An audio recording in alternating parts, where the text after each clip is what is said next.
ద్రోహం చేసిన టీడీపీ కార్యకర్తను వెనకేసుకొస్తున్నారు అన్నటువంటి కోణాన్ని సాక్షి ఒకటి హైలైట్ చేసుకొచ్చింది.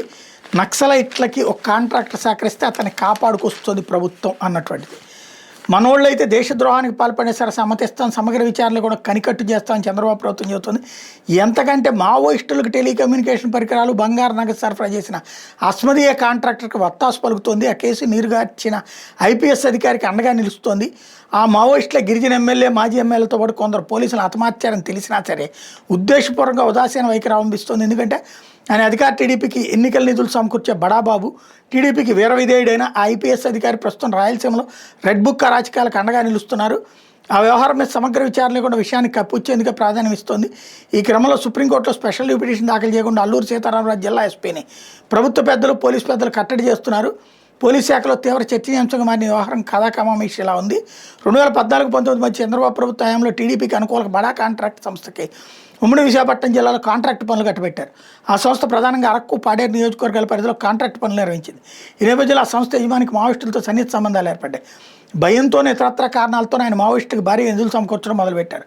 ఈ విషయాన్ని స్పెషల్ ఇంటెలిజెన్స్ బ్యూరో ఎస్ఐబి వర్గాలు గుర్తించాయి. ఎస్ఐబి వర్గాలు ఇచ్చిన సమాచారంతో 2016లో అరకు వద్ద నిర్వహించిన తనిఖీల్లో ఆ కాంట్రాక్ట్ సంస్థకు చెందిన వాహనాల్లో భారీగా టెలికమ్యూనికేషన్ పరికరాలు, నిఘా పరికరాలు, బంగారం, నగదు, ఇతర సామాగ్రిని అక్రమంగా తరలిస్తున్నట్టు గుర్తించారు. మావోయిస్టు పార్టీ ఏఓబీ కార్యదర్శిగా ఉన్న గాజర్ల రవి బృందానికి వాటిని సరఫరా చేయడానికి తీసుకెళ్తున్నట్టు విచారణలో వెల్లడైంది. 8 ఏళ్లుగా ఆ కాంట్రాక్ట్ సంస్థ మావోయిస్టులకు భారీగా నగదు, ఇతర పరికరాలు సరఫరా చేస్తున్నట్టు గుర్తించారు. అప్పుడు ఉమ్మడి విశాఖపట్నం జిల్లా పోలీసులు కేసు నమోదు చేసి ఆ కాంట్రాక్ట్ సంస్థ మేనేజర్ని అరెస్ట్ చేశారు. దేశద్రోహ నేరంగా యూఏపీఏ ఉప యాక్ట్ చట్టం, టెలిగ్రాఫ్ చట్టం కింద కేసు నమోదు చేశారు. దాంతో పోలీసులు ఈ కేసును తీవ్రంగా పరిగణించి మావోయిస్టులకు ఎన్నేళ్లుగా ఆర్థిక సాయం అందిస్తోంది, మావోయిస్టులకు ఏ ప్రాంతాలు కలుస్తుంది, వ్యవహారం వెనక ఉన్న వ్యక్తులు ఎవరైనా గుర్తిస్తారని అంతా భావించారు. సరిగ్గా అప్పుడే అప్పటి ఉమ్మడి విశాఖపట్నం రూరల్ జిల్లా పోలీసు అధికారి రంగప్రవేశం చేశారు. టీడీపీకి వీరవిధేయుడిగా గుర్తింపు పొందిన ఆయన అవినీతి గురించి అప్పటికే కథలుగా చెప్పుకునేవాళ్ళు. ఈ కేసులో బడా కాంట్రాక్ట్ సంస్థ యజమానితో ఆయన కుమ్మక్కయ్యారు. అందుకు భారీగా ముడుపులు ముట్టినట్టు సమాచారం.